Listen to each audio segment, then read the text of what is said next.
அடுத்து நம்ம பார்க்க போற மூவி லென்ஸ். லென்ஸ் இந்த படம் வந்து பாத்தீங்கன்னா ஒரு வித்தியாசமான கதை களத்தை கொண்ட ஒரு படம்.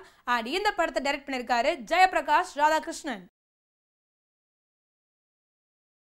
லென்ஸ் இந்த படத்துல யாரும் நடிச்சிருக்காங்க அப்படின்னு கேட்டீங்கன்னா கண்டிப்பா இந்த படத்தை டைரக்டர் ஜெயபிரகாஷ் ராதாகிருஷ்ணன் ஒரு முக்கியமான ரோல் பண்ணியிருக்காரு. அப்புறம் ஆனந்த் சாமி நடிச்சிருக்காங்க. அப்புறம் மிஷா கோஷல் அவங்களோட சேர்ந்து அஸ்வதி லால் நடிச்சிருக்காங்க.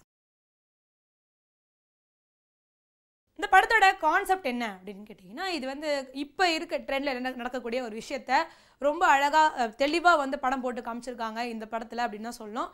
அதுலேயே வந்து பார்த்தீங்கன்னா என்ன கான்செப்ட் அப்படின்னு கேட்குறீங்களா, இப்போது இணையதளம் அப்படின்றது அது சோஷியல் நெட்வொர்க் இன்டர்நெட் அப்படின்ற விஷயம்லாம் வந்து பார்த்திங்கன்னா மக்கள் மத்தியில் எந்த அளவுக்கு வந்து ஒரு வைரஸ் மாதிரி ஒட்டிக்கிட்டு இருக்குது அப்படின்றது எல்லாருக்குமே தெரியும்.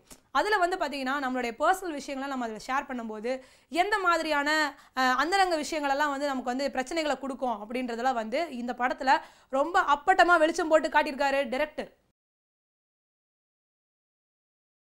லென்ஸ் இந்த படத்தோட கதை என்ன அப்படின்னு கேட்டிங்கன்னா இந்த படத்தில் வந்து பார்த்திங்கன்னா நம்மளுடைய மெயின் கேரக்டர் வந்து நம்ம டைரக்டர் தான் பண்ணியிருக்காரு. ஜெயபிரகாஷ் ராதாகிருஷ்ணன் அவர் தான் பண்ணியிருக்காரு. அரவிந்த் அப்படின்ற கேரக்டர்.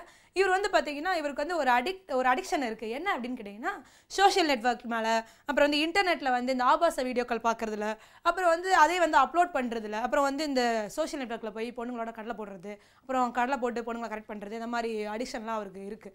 ஸோ இந்த மாதிரி வேலைகளை வந்து ரொம்ப தீவிரமாக ரொம்ப சிறப்பாக பண்ணிக்கிட்டு இருக்காரு இவர். அதுக்கப்புறம் வந்து பார்த்திங்கன்னா நடுவில் ஒரு நாள் வந்து ஒரு பொண்ணு தானாக வந்து இவருக்கு வந்து மெசேஜ் பண்ணுது, இவர்கிட்ட கடலை போடுது.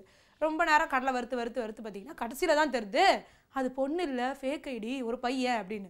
அது என்னாச்சு அப்படின்னா அங்கே தான் வில்லன் நின்றோம். அவர் தான் வில்லன், அந்த ஃபேக் ஐடி இருக்கார் இல்லையா, அவர் தான் வில்லன். அவர் என்ன பண்ணுறாருன்னா ஸ்கைப் கால் பண்ணுறாரு. ஸ்கைப் கால் பண்ணோன்னே இவர் நம்ம ரொம்ப ஆர்வமாக வந்து அரவிந்த் என்ன பண்ணிடுறாரு அப்படின்னா டைரக்டர் தான் என்ன பண்ணுறாரு அப்படின்னு கேட்டிங்கன்னா ரொம்ப ஆர்வமாக பொண்ணு கால் பண்ணுது, ஸ்கைப் கால் வீடியோ கால் ஜாலியாக பேசுவோம் அப்படின்ட்டு அட்டன் பண்ணிடுறாரு. அப்புறம் பார்த்தா அது பையன். அவர் என்ன பண்ணுறாருன்னா நீ இப்போ ஸ்கைப் காலில் வீடியோ காலில் நான் தற்கொலை பண்ணிக்கிறத நீ பார்க்க போகிற அப்படின்றாரு. என்னது தற்கொலை பண்ணிக்க போகிறீங்களா, இது எப்படி இருக்கும், நமக்கு ஏன்னா வீடியோ கால் பண்ணி நான் சாவறதை நீ நேரில் பார்க்கணும் வீடியோ காலில் அப்படின்னா நமக்கு எப்படி இருக்கும். ஐயோ ஓகேன்னு சொல்ல முடியாது, வேணான்னு சொல்ல முடியாது, மெல்லவும் முடியாமல் முழுங்கவும் முடியாது முழிச்சிருப்போம் இல்லையா, அது மாதிரி தான் இவரும் முழிச்சிட்ருக்காரு. அதுக்கப்புறம் வந்து பார்த்தீங்கன்னா அந்த வில்லன் கிட்ட அவர் மாட்டிக்கிறாரு. இப்படியே வந்து அவர் வந்து பிளாக்மெயில் பண்ணியே வந்து சில விஷயங்கள்லாம் வந்து சாதிக்கிறாரு. இதெல்லாம் தான் வந்து இந்த படத்தில் இன்னும் மீதி கதையில் வந்து காமிச்சிருக்காங்க. எப்படி இந்த பிரச்சனையிலிருந்து தப்பிச்சாரு, என்னதான் இந்த கதையில் மீதி என்ன சொல்ல வராங்க அப்படின்றதா வந்து நீங்கள் வந்து இந்த படத்தில் மீதி கதையை வந்து நீங்கள் தியேட்டரில் போய் பார்த்து தெரிஞ்சுக்கணும். ஃபைனலி இந்த படத்தை பற்றி சொல்லணும் அப்படின்னா இந்த அளவுக்கு வந்து ஒரு சமூக விழிப்புணர்வை வந்து ஏற்படுத்தக்கூடிய ஒரு படம் நம்மளுடைய லென்ஸ். இந்த படத்தை வந்து பார்த்தீங்கன்னா டைரக்ட் பண்ணதுக்காகவே டைரக்டருக்கு வந்து அவருடைய தைரியத்துக்கு நம்ம கண்டிப்பாக ஒரு வாழ்த்துக்கள் சொல்லி ஆகணும். அதிலே வந்து பார்த்தீங்கன்னா இந்த அளவுக்கு ஒரு கான்செப்டை வந்து ரொம்ப அழகாக எந்த இடத்துலையும் வந்து கொஞ்சம் கூட பிசுறு இல்லாமல், ஏன்னா கொஞ்சம் மிஸ் ஆனால் கூட இது ஏ சர்டிஃபிகேட்டுக்கு போயிடும்.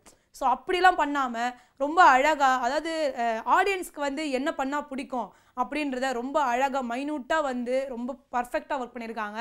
அதுலேயும் வந்து இது த்ரில்லர் மூவியாக மாற்றி ரிலீஸ் பண்ணியிருக்காங்க.